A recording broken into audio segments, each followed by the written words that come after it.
totoo po na siya po yung natatanging kalakasan po ng puso ko at ng buhay ko. Ayan.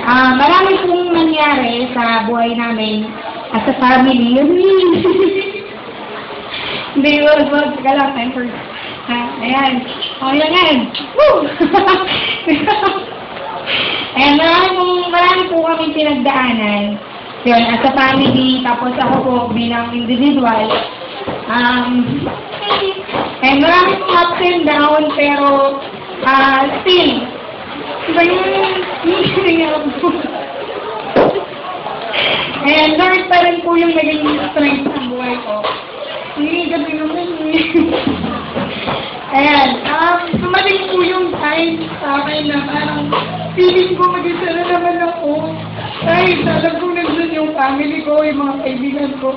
Hindi nalulungkot ako minsan eh. Ayan, sinasabi ko lahat kay Angie. Kasi siya yung bago naming border sa bahay. Kagabi talaga ng mukha. Ayun. Salamat po kasi, dun sa mga nangyari sa mga pinagdaanan namin, pinagdaanan po. Pinakatapanin po sa akin ng Lord na kahit anong mangyari, siya yung kalakasan ko, siya yung pag-asa ko, siya yung lahat na nagbibigay sa akin. Ayun. Tapos, kahit anong punos pa yung dumating, nagtag ako kasi na-judge siya. Sabi nga ng mga kaibigan ko, kahit yung mga office ko, sabi nila, yan ba't ganon? Ang bigat pa yung minsan na pinagdadaanan mo, ang dami pa lang yung kailangan sa'yo, pero hindi halata sa itsura mo. Hindi halata kasi palagi daw ako kumatawa, lagi daw ako nagbibiro. Sabi ko naman sa kanila, yung problema nandyan lang yan eh. Maraming bagay yung magbibigay sa'yo ng problema, pero maraming dahilan, mas maraming bagay ang magpapasaya sa'yo. Amen? Ito na po ito ng girl.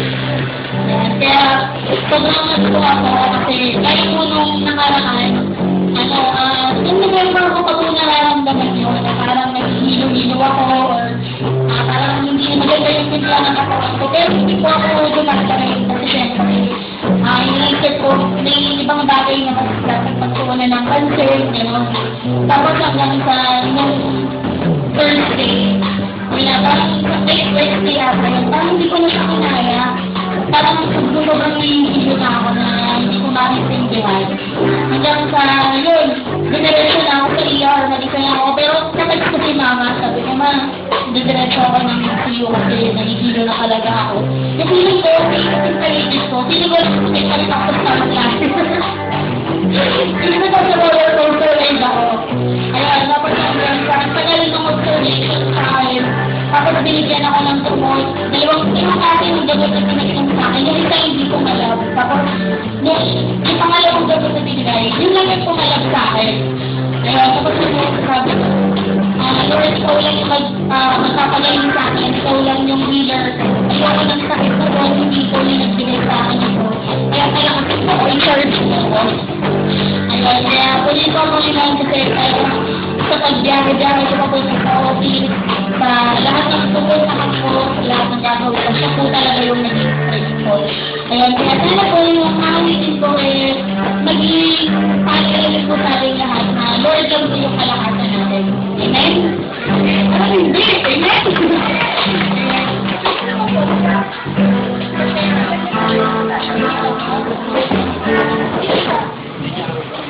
Sige, baka pa niyo. Ay, rabi po. Hindi, come on. Title po naman na God is the strength.